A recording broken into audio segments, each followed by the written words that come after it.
你被蛇吞过吗？蛇是一种冷血动物，只要对它没什么威胁，一般情况下蛇不会主动攻击人，也不会吃人。主要是因为蛇的体型不大，根本吞不下人。但是有一种蛇是例外，它就是森蚺。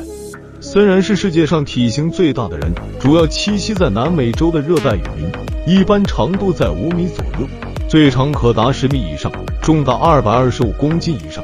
人站在它的脚下，如同玩具一样。森蚺是食肉动物，但不会以吃人为生，而是捕食野生动物填饱肚子。森蚺处于食物链顶端，在南美洲几乎没有天敌，无论是飞鸟还是走虫，甚至是鳄鱼，都成为了它的盘中餐。实在找不到吃的，只能吃人了。手无缚鸡之力的人和森蚺相比，简直是小巫见大巫。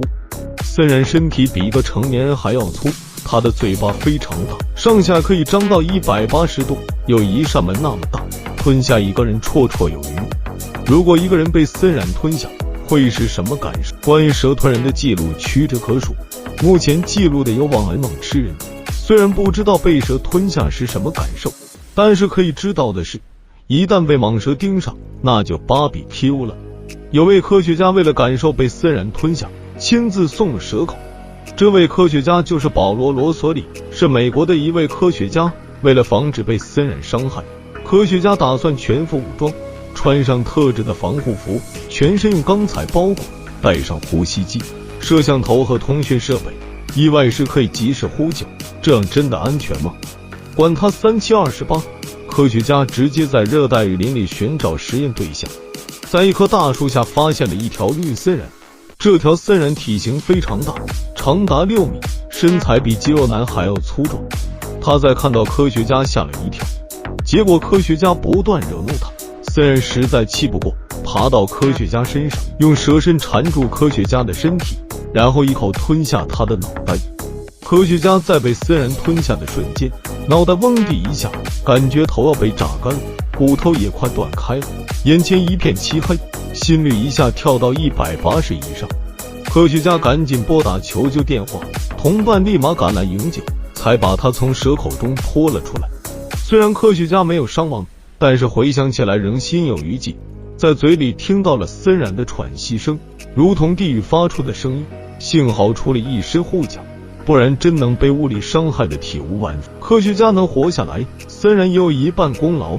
森蚺吞东西不像人类一咕噜吞下去，因为它们的内脏非常脆弱，随便吞下去容易击坏器官，而是通过缠绕和牙齿挤压，慢慢将猎物按进肚子里。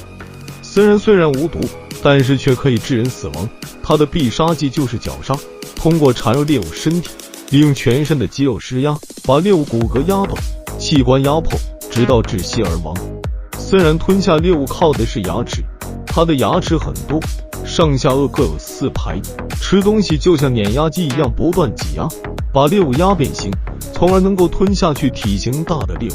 由此可以看出，人要是被森蚺吞下去，生存的几率几乎为0。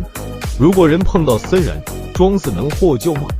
其实不能。森蚺识别猎物主要通过舌头来感知气味，加上头部可感知温度的鳞片。人是装死，但是身体还是热乎的。